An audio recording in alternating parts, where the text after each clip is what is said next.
The cafe door's bell jingled as Lucas entered, carrying a black briefcase full of documents. He glanced at the wall clock. 8:02 a.m. You're late again, he grumbled. Rubbing his neck, he sat at their usual table by the window. Clara would arrive soon. She always did, but something fell off. The table was set the same way. A crumpled napkin, a clean one, and a cold coffee cup. Lucas frowned. I didn't leave the cup here yesterday. Another black coffee, sir? The waitress asked. He looked up. It was the same woman in the rumpled uniform, nose ring glinting, who'd spilled coffee on his suit 2 days ago.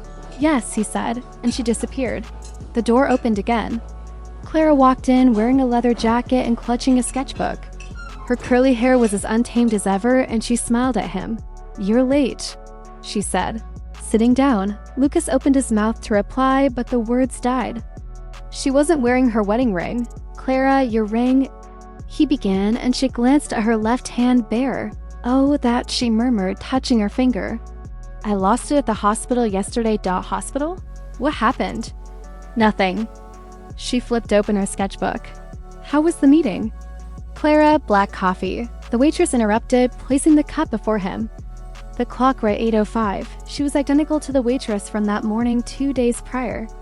Even the crooked hairpin. Lucas stood abruptly, spilling coffee. Today is Monday, May 2nd, right? He asked, voice steady. Clara paused her sketching. Of course, why? Because last night, he faltered. We fought. You followed me to the car. I don't know what you're talking about. The secret project, he shouted. I was working on it. She frowned. You've never mentioned a project. He gripped her wrist. Clara, we argued. You trailed me to the road. There was an accident. There was no accident, she said softly. You're exhausted. Look at the clock. He pointed. 8:05 a.m. Clara stared out the window. Lucas, the sun is in the same spot it was an hour ago. He followed her gaze. The sun still blazed at the same angle, as if time had frozen. We're reliving the same day? He whispered. She met his eyes, wide with fear. That's either real, he finished, or I'm insane? Yes. She took his hand. Doesn't matter. First, we need to figure out why this is happening, and why we don't remember. Maybe the accident erased our memories. Lucas stood suddenly. We need to go home. Rehash every detail. Lucas, she stopped. Him, tonight you're going... Where? To the road. He swallowed hard. Yes. Upon arriving home, Lucas and Clara noticed everything looked exactly the same as the previous day. The sofa was in the same disarray, the TV remote on the floor, and even Max, the dog, was sleeping in the same position. This is impossible, murmured Lucas, glancing at the clock in the kitchen. 8:30 a.m. Clara grabbed her sketchbook and began scribbling something on the paper. You said there was an accident last night? She asked, without lifting her eyes. Lucas sat down next to her hesitantly. Yes, I was driving home when you followed me. You accused me of hiding something about the secret project. And what was it? Clara finally looked up, curious. He said it was a hospital. A specialized cardiology hospital. She fell silent for a moment. So, you knew I had heart problems? Lucas shook his head. No, I only knew something was wrong when I found the cardiologist's email on my phone. I thought it was a coincidence, but it wasn't. She finished softly. No, he agreed. That's why you followed the car. Clara nodded, but her expression was distant. I wanted to know if you would abandon me like my father did. Lucas swallowed hard. He knew this was an open wound for her. I would never do that, he said, trying to sound firm. How can you be sure? Clara asked, her voice trembling. My father said he couldn't handle taking care of someone sick. He just left. I'm different, replied Lucas, gently touching her arm. I promise, but Clara didn't seem convinced. She went back to drawing in her notebook, avoiding eye contact. We need to find a way to break this cycle, Lucas said, changing the subject. Maybe we have to relive the accident. Relive? Clara raised her eyebrows. You mean reenact the same scenario? Exactly.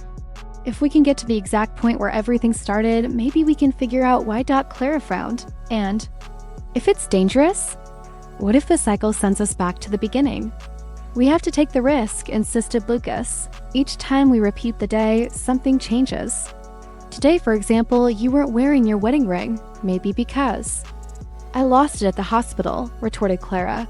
Crossing her arms, Lucas took a deep breath. Or maybe time is trying to tell us something. At dawn of the third repeated day, Luke woke up with a knot in his stomach. The clock read 8 a.m. just like the previous 2 days. He looked at Claire, who was still sleeping beside him, her hair spread out on the pillow.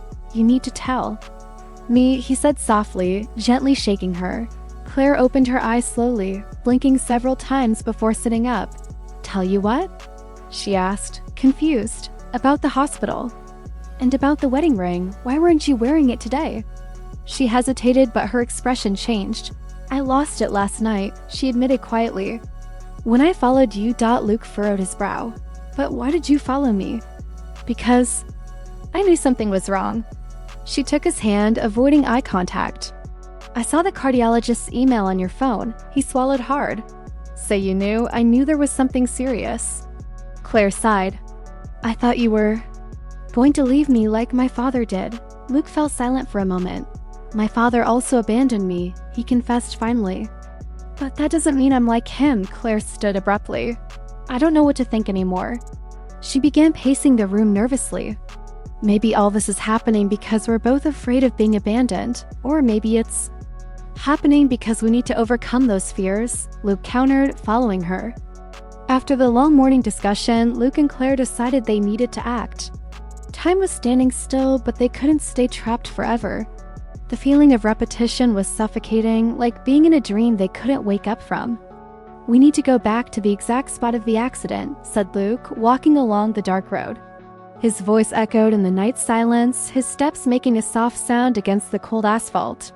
He looked at Claire, who seemed hesitant. Maybe it'll give us some clue on how to break the cycle. Claire stopped for a moment, looking up at the starry sky. The stars seemed to shine brighter than ever, as if trying to tell them something. She crossed her arms, trying to ward off the cold she felt, both physical and emotional. What if it's dangerous? She asked, her voice trembling. What if the cycle brings us back to the start? We've already tried so many things. Luke sighed, stepping closer to her. He knew Claire had a point in being afraid. They had tried escaping the loop in various ways, but nothing had worked.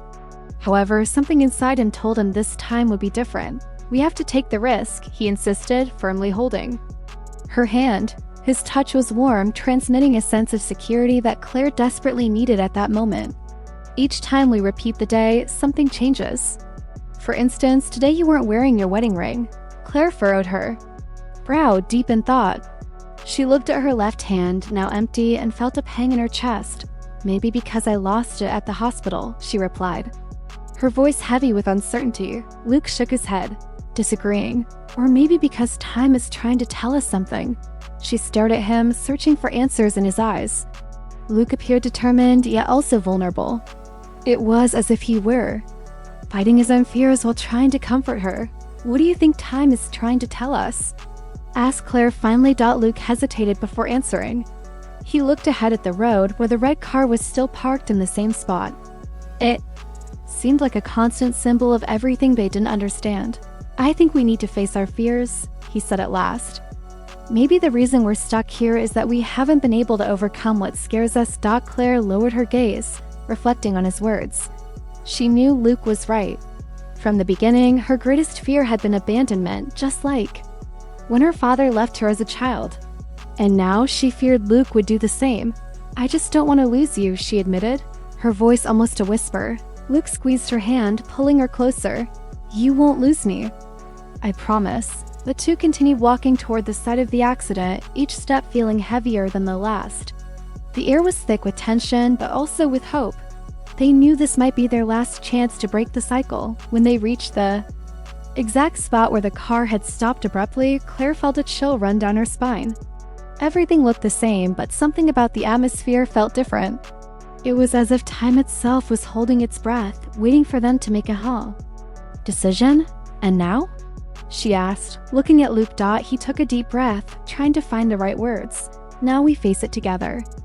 When they arrived at the accident site, everything looked exactly the same as the day before. The red car was still parked in the same spot, like a constant shadow in their lives.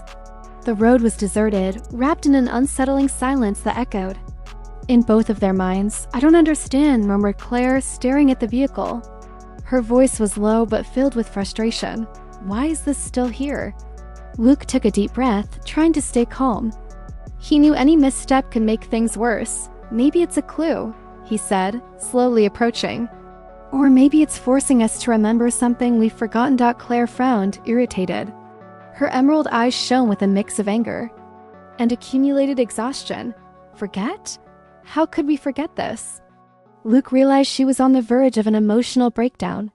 He knew he needed to act quickly before the tension between them exploded. Claire, listen, he said, stepping closer. His voice was soft but firm.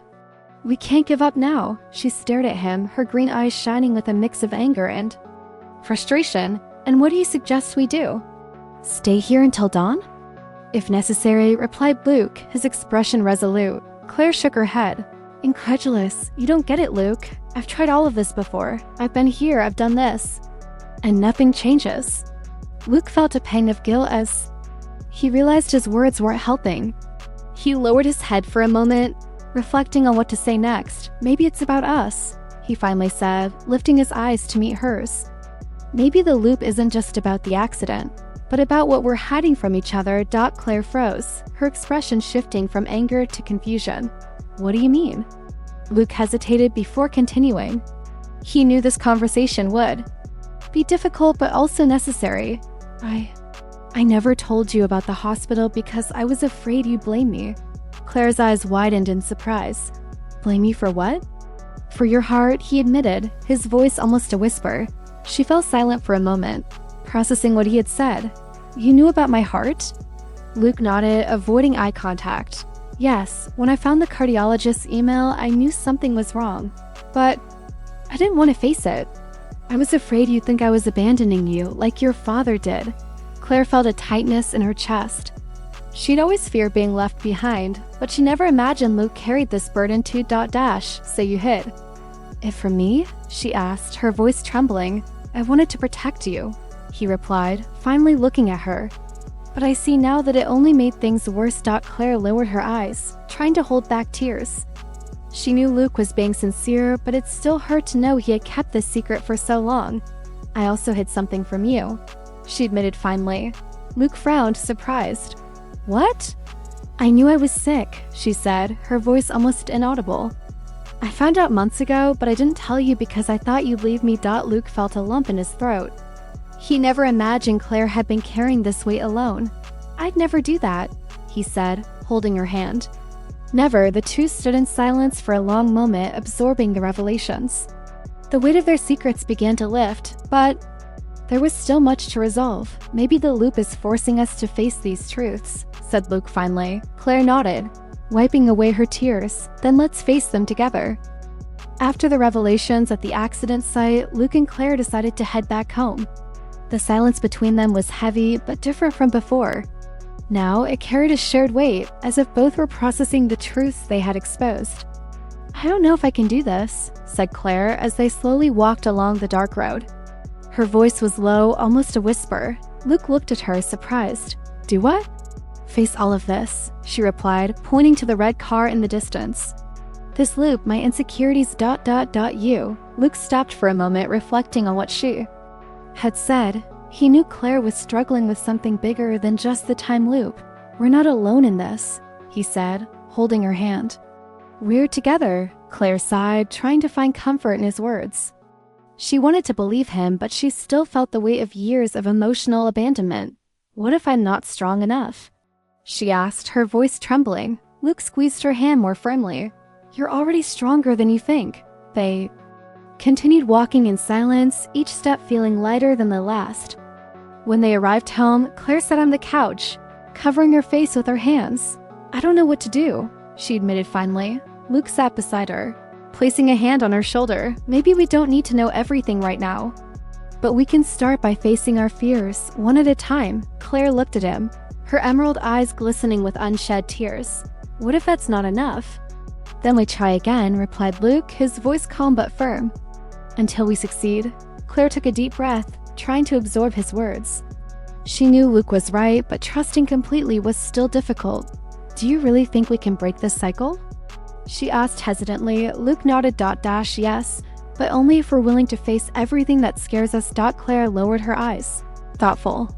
She knew Luke's biggest fear was being abandoned, just as she feared being left behind. Both carried scars from the past that needed healing. I just don't want to lose you, she admitted finally. Luke pulled her closer, hugging her tightly. You won't lose me. I promise. The two stayed like that for a long moment, finding comfort in each other's presence. It was as if the world around them had disappeared, leaving only them and the promise of overcoming. The next morning, they woke up early, determined to try again.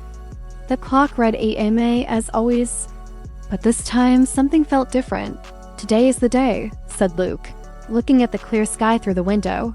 Claire nodded, though she was still nervous. Let's face it together. They left the house, walking toward the road where it had all begun.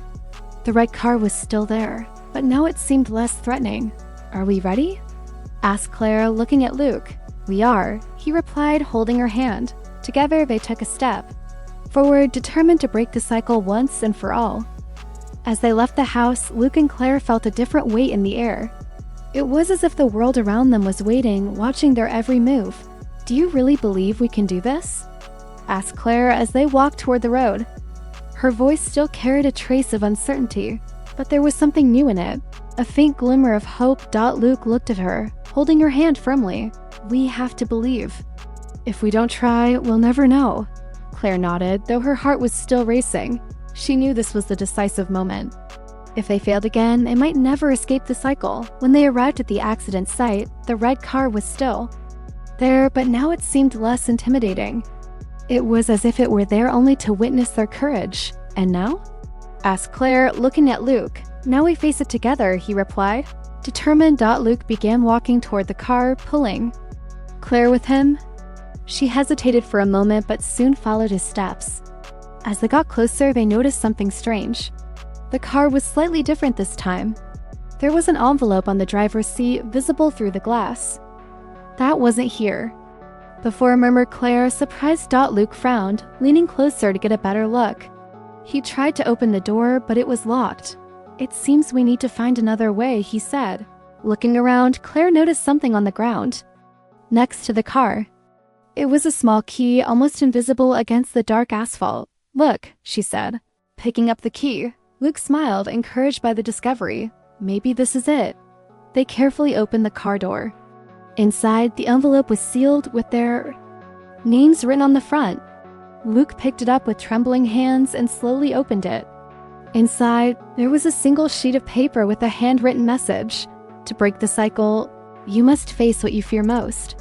Claire read the message aloud, her voice trembling slightly. What does it mean? Luke took a deep breath, reflecting on the words. I think we already know what it means. Claire looked at him, confused. Our fears? He nodded. Yes, my biggest fear is being abandoned. Just as you fear being left behind. Claire lowered her eyes, absorbing his words. So. What do we do now? We face our fears together, said Luke, holding her hand. They decided to go back home where they could process everything they had discovered. When they arrived, they sat at the kitchen table, surrounded by the morning silence. I'm afraid you'll see me as a burden, admitted Claire. Finally. Luke looked at her, surprised. I've never thought that. You're the strongest person I know. Claire smiled, though tears began to form in her eyes. And I'm afraid you'll leave. Like everyone else. Luke squeezed her hand, his expression serious. I'm not going anywhere. The two sat in silence for a long moment, absorbing the shared words. It was as if the cycle was beginning to lose its strength, as if their confessions were dismantling the barriers that held them captive. I think we're ready, said Luke. Finally. Claire nodded, feeling a new determination growing inside her. Let's end this. They went out again, walking toward the road. This time, the red car seemed even farther away, almost as if it were fading. We're almost there, said Luke, looking at the horizon. Claire smiled, feeling something she hadn't felt in a long time, peace. As they left the kitchen, Luke and Claire felt a new energy in the air. It was as if the weight they had been carrying until then had begun to dissipate, replaced by a sense of purpose. Are we ready for this? Asked Claire, her voice still hesitant but with a firmness that hadn't been there before. Luke looked at her, holding her hands tightly. Yes, together we are stronger. They walked again toward the road. where the red car now seemed almost ghostly. The envelope they had found was carefully stored in Luke's pocket, a constant reminder of their mission. When they arrived at the site, something unexpected happened. The car began to glow faintly, as if responding to their presence. "What's happening?" murmured Claire, instinctively stepping back. Luke remained firm, though his eyes reflected surprise. Maybe it's part of the cycle. Claire took a deep breath, trying to control her fear. She knew she needed to face this, even if it was frightening. "What do we do now?" she asked, looking at Luke. "We move forward," he replied, determined. They took a step forward, approaching the car.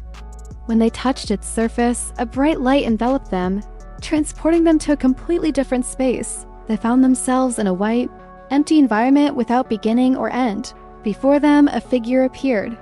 It was an elderly woman with familiar features. "Who are you?" asked Claire, confused. The woman smiled softly. "I am the guardian of this cycle." "You were chosen to break it." Luke frowned. "Why us?" "Because both of you carry fears that hinder your growth," explained the woman. "This cycle was created to help you confront those fears and free yourselves from them." Claire lowered her eyes, processing the words. "And what if we can't?" The woman looked at her tenderly. "You're already on the right path. All you need to do is trust each other." Luke squeezed Claire's hand, seeking comfort in her presence. "We're in this together." The woman nodded, satisfied. "Then face your fears one last time." Suddenly, the environment changed. They found themselves in two different but connected scenarios. Luke was in a park, surrounded by children playing. Among them, he saw a lonely boy sitting on a bench. It was him at 10 years old. "I remember this," murmured Luke. Approaching the boy, young Luke looked at him, his eyes filled with sadness. "You abandoned me," said the boy, his voice echoing. Luke felt a pang in his chest. "I didn't abandon you, I just didn't know how to deal with everything." He knelt beside the boy, placing a hand on his shoulder. "But I'm here now, and I'll fix this." At the same moment, Claire found herself in a hospital room. Her mother was there, sitting next to a bed where a younger version of Claire was sleeping. "Mom?" called Claire, surprised. Her mother looked at her with the same tired eyes Claire remembered. "You need to be strong," said her mother, her voice weak. Claire felt tears streaming down her face. "I was afraid I wasn't strong enough." Her mother smiled faintly. "But you always were." Suddenly, both scenarios disappeared, and Luke and Claire found themselves back in the white space. "You have faced your fears," said the woman with a smile. "Now the cycle can be broken." Before they could respond, a blinding light enveloped them. When they opened their eyes, they were back on the road, but something was different. The clock read 8:01 a.m. for the first time. "We did it," said Claire, incredulous. Luke smiled, pulling her into an embrace. "We did it." They knew the future would be challenging, but now they had something they never had before: hope. After the end of the cycle, Luke and Claire woke up in their home as if everything had returned to normal. The clock on the wall read 8:01 a.m., a constant reminder that something had changed. "Is it real?" asked Claire, still sitting on the bed. Her voice was low, almost a whisper. Luke looked at her, holding her hand firmly. "Yes, we broke the cycle." Claire took a deep breath, trying to process everything they had been through. It felt surreal to think that the repetitive days and constant fears had finally ended. "And now?" she asked hesitantly. "Now we start over," replied Luke, with an encouraging smile. The two slowly got up, exploring the house as if for the first time. Everything seemed the same, yet different. It was as if the weight of the insecurities that once suffocated them had been replaced by a sense of lightness. As they stepped outside, they noticed that the world around them had also changed. The sky was bluer, the air fresher, and even the people on the street seemed happier. "Is this peace?" murmured Claire as they walked through the park. Luke nodded, observing the movement around them. "I think so." They sat on a bench watching the children play. Claire noticed a lonely boy sitting on another bench reading a book. She felt a pang in her chest, reminded of the vision they had during the cycle. "Remember him?" she asked, discreetly pointing to the boy. Luke looked at the boy, his eyes reflecting sadness. "I do. But now we know what to do." They approached the boy, who shyly looked up. "Hi," said Claire with a gentle smile. "Can I sit here?" The boy nodded, closing the book. "My name is Claire, and this is Luke." She introduced them. "My name is Thomas," replied the boy. His voice soft out. Luke sat beside him, leaning in to talk. "I like your book. What are you reading?" Thomas showed the cover, revealing an adventure novel. "It's about a hero who saves the world." Claire smiled, touched by the coincidence. "Sounds amazing." For a few minutes, they talked with Thomas, offering him attention and comfort. When they said goodbye, the boy seemed more cheerful, as if he had found new friends. Later, as they walked back home, Claire felt a new confidence growing inside her. "I think we're ready to face anything," she said, looking at Luke. He smiled, holding her hand. Together, we're unstoppable. When they arrived home, they decided to start planning for the future. They sat at the kitchen table, surrounded by sheets of paper and pens. "First, we need to take care of your health," said Luke, looking at Claire with seriousness. Claire nodded, determined. "And you need to follow your dream of opening that specialized hospital." Luke was surprised. "How do you know about that?" "You mentioned it once during the cycle," she explained. "I know how important it is to you." Luke smiled, moved. "Then let's do it together." They spent hours discussing plans and goals, feeling more connected than ever. It was as if the end of the cycle had opened the doors to a new chapter in their lives. That night, as they watched the sunset through the window, Claire felt a sense of fulfillment she hadn't experienced in a long time. "Thank you," she said, looking at Luke. "For what?" he asked, surprised. "For not giving up on us." Luke smiled, pulling her into an embrace. "I never will." They knew the future would be challenging, but now they had something they never had before: hope and a shared purpose. The following months were transformative for Luke and Claire. After the end of the time loop, they dedicated themselves to rebuilding their lives, facing challenges with a new perspective. "Do you really think we'll make it?" asked Claire while organizing papers on the kitchen table. Her voice still carried a trace of uncertainty, but now it was accompanied by a glimmer of hope. Luke looked at her, holding her hand firmly. "Yes, we're stronger now." They had decided to move forward despite the difficulties. For Luke, this meant working on the specialized hospital project. He spent hours reviewing plans and talking to investors, determined to make his dream a reality. Claire, on the other hand, focused on taking care of her health. She began attending regular appointments with cardiologists and adopted healthier habits. Though it was hard to accept her condition, she felt stronger with Luke by her side. "What do you think of this layout?" asked Luke, showing a sketch of the hospital. Claire looked closely, her emerald eyes shining with enthusiasm. "It's amazing. It looks like you've thought of everything." Luke smiled, proud. "I had a good partner helping me." Claire laughed, feeling valued. It was as if every small victory brought them even closer. One day, while walking through the park, they encountered Thomas again. The boy was sitting on a bench reading another book. "Hello, Thomas," said Claire, approaching with a smile. Thomas looked up, surprised to see them. "Hi." Luke sat beside him, leaning in to talk. "How's the hero in your book doing?" Thomas smiled, excited he saved the world this time. Claire laughed, touched by the boy's imagination. "I think we can all be heroes, don't you?" Thomas nodded thoughtfully. "I think so." After a few minutes of conversation, they said goodbye, promising to visit him again. As they walked back home, Claire felt a sense of fulfillment she hadn't experienced in a long time. "Do you think we're making a difference?" she asked, looking at Luke. "I'm sure of it," he replied, with a confident smile. Later that night, they sat at the kitchen table, surrounded by sheets of paper and pens. "We need to plan the next step," said Luke, looking at Claire. "Seriously?" Claire nodded, determined. "And I want to be by your side every step of the way." Luke was moved by her words. "We'll always face this together." They spent hours discussing plans and goals, feeling more connected than ever. It was as if the end of the cycle had opened the doors to a new chapter in their lives. That night, as they watched the sunset through the window, Claire felt a sense of peace she hadn't experienced in a long time. "Thank you," she said, looking at Luke. "For what?" he asked, surprised. "For always believing in us." Luke smiled, pulling her into an embrace. "I'll never stop believing." The next day, they began putting their plans into action. Luke secured approval for the hospital project, while Claire started a support program for people with heart conditions. "This is just the beginning," said Luke. As they celebrated the project's approval, Claire smiled, holding his hand.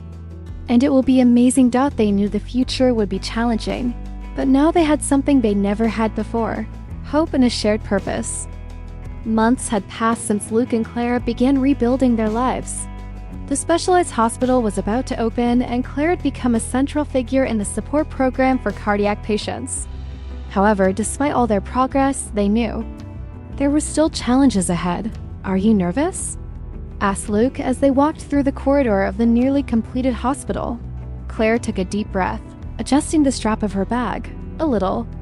"What if we can't help people the way we planned?" Luke stopped for a moment, holding her hands. "We've overcome much bigger things. This is just another step." Claire nodded, trying to absorb his words. She knew he was right, but the pressure of ensuring everything worked perfectly was overwhelming. The following week, the hospital was officially inaugurated. People of all ages came to see the facilities and attend lectures on heart health. Claire led one of the sessions, sharing her own story with the patients. "I know what it's like to feel fear," she said, looking at the attentive group. "But I also know that we can find strength where we least expect it."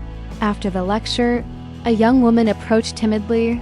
"Thank you for sharing your story," she said, tears in her eyes. "I feel less alone now." Claire smiled, touched by the girl's words. "You're never alone. There's always someone willing to help." Meanwhile, Luke worked tirelessly to ensure the hospital ran smoothly. He coordinated teams, reviewed medical records, and spoke with patients. Though exhausting, he felt he was finally fulfilling his purpose. "How's it going?" asked Claire, finding it in the break room. Luke sighed, rubbing his eyes, tired but happy. "And you?" "Same," she replied, sitting next to him. They sat in silence for a moment, watching the hospital activity through the window. It was as if they were building something greater than themselves. "Do you think we're ready for the next challenge?" asked Claire hesitantly. Luke looked at her, surprised. "What challenge?" "Life," she replied with a faint smile. "There will always be something new to face." Luke smiled, holding her hand. "We're ready. Together, we can handle anything." Later, during a break, they decided to walk through the park where they had first met Tomas. When they arrived, they noticed the boy was there again, this time surrounded by friends. "Hello, Tomas," said Claire, waving. Tomas ran up to them, smiling. "You came." Luke crouched down to talk to him. "Looks like you've made new friends." Tomas nodded. "Proud. Thanks to you." Claire smiled, feeling a lump in her throat. It was as if the impact of their actions was spreading, creating waves of change in the world around them. When they returned home, they sat at the kitchen table, reflecting on the day. "I think we're on the right path," said Claire, looking at Luke. "Yes," he agreed, holding her hand. "And we'll keep going like this." That night, as they watched the sunset through the window, Claire felt a sense of peace she hadn't experienced in a long time. "Promise me we'll always be together?" she asked softly. Luke smiled, pulling her into an embrace. "I promise. Always." They knew the future would be full of challenges, but now they had something they never had before: an unshakable connection and the certainty that they could face anything together. Leave a comment below and let us know what you loved most about this beautiful story. We'd love to hear your thoughts. If you believe in soulmates, did you know that you can discover yours through revealing drawings? This unique technique can transform the way you see your deepest connections. To learn more and uncover this fascinating mystery, click the link in the video description. Do you love heartwarming love stories that touch your soul? Then subscribe now to our channel, Timeless Love Stories. We post new videos every week, filled with romance, twists, and happy endings that will leave you inspired. Don't miss a single chapter of this magical journey. Click the subscribe button and turn on the notification bell to be alerted whenever a new video is released. Come experience these unforgettable stories with us.